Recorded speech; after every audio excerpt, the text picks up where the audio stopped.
Welcome back to the show on this Sunday morning. Tens of thousands of people will soon swarm the streets of Goomeri, a town west of Gympie in Queensland, for Australia's only pumpkin festival. Joining us from the centre of town now is Festival Coordinator Mortimer Duff. Good morning to you, Mortimer. Tell us what's happening. Good morning, Jane. Good morning, Clint. Thank you very much for having me on. Today we're marking the return of Australia's biggest pumpkin festival, Australia's only pumpkin festival, the Goomeri Pumpkin Festival. It's the first one since 2021. We have the Wide Bay Highway and the Burnett Highway closed down and people are swarming the streets. Amazing. Cool. Why pumpkins, Mortimer? Why not? When no one really knows, the pumpkin has an ethereal quality, an indefinable magic. The pumpkins that we use for the Pumpkin Festival are locally grown. Our local growers have some secrets that they can't share with the committee. All we have to do is trust their judgment. You know, the proof is in the pudding. It's a magical pumpkin. It's a magical day. What sort of pumpkins? Are we talking Kent pumpkins or any variety goes? Oh, well, the Kent is a popular choice. The Great Australian Pumpkin Roll is our signature event, and we start at the top of a hill and we roll them down the bottom. A butternut probably isn't going to do quite as well as a Kent, but you know, people have their special skills, so we encourage all sorts. Is it hard to clean up after a pumpkin roll?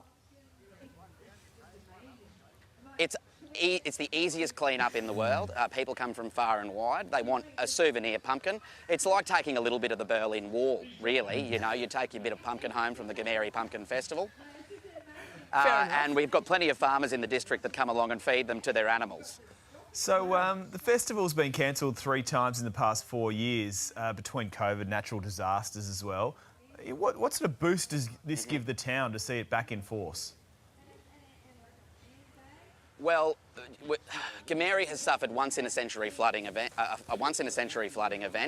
We've been the victim of the COVID pandemic as well, as were a lot of other events, and that's made the last few years very difficult. The last Pumpkin Festival generated over $2 million for the regional economy. So in a town of less than 1,000 people, an event like this is a huge boost. It's the biggest trading weekend, it's the biggest publicity weekend for the town, and everyone's delighted to see it back. My dad grows pumpkins in the backyard and they are very delicious, Mortimer, I might add. Do you prefer a roast pumpkin or a pumpkin soup?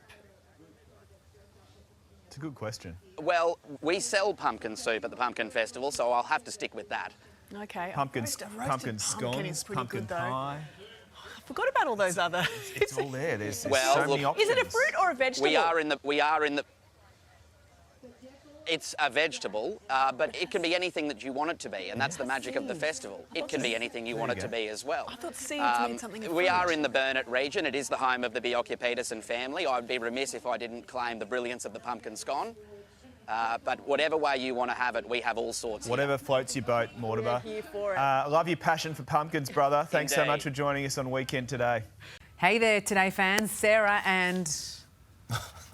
What's my name again? Oh my God, Carl. Hey, thanks for watching our YouTube channel, though. Subscribe now for more news, special reports, and amazing Aussie stories. And Carl misbehaving, Whoa, of course. that never happens. Always happens. What's she talking about? Always happens.